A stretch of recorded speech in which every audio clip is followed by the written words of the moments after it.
Dia dah lain dah sekarang. Masa orang tu dah lain baru kau nampak. Masa dia ada dengan kau, masa dia sabar dengan perangai kau, yang tu kau tak nampak. Masa yang kau nak dia ada, call dia pukul 4-5 pagi, dia layankan kau, time tu kau tak nampak. Masa orang tu turutkan kau, abdikan diri dekat kau, time tu kau tak nampak. Tapi bila orang berubah, time tu kau nampak. Tolonglah jangan expect manusia ni macam malaikat. Kau torture mental dia, kau buat hati dia macam-macam, lepas tu kau expect dia bangun tidur balik, esok dia okey macam biasa.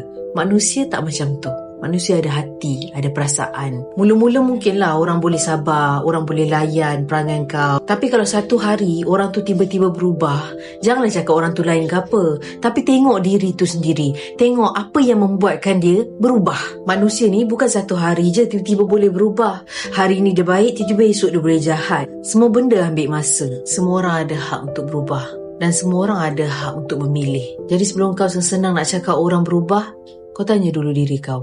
Macam mana orang yang bersabar, yang lembut hati, tiba-tiba boleh berubah? Kau cari jawapan tu sendiri.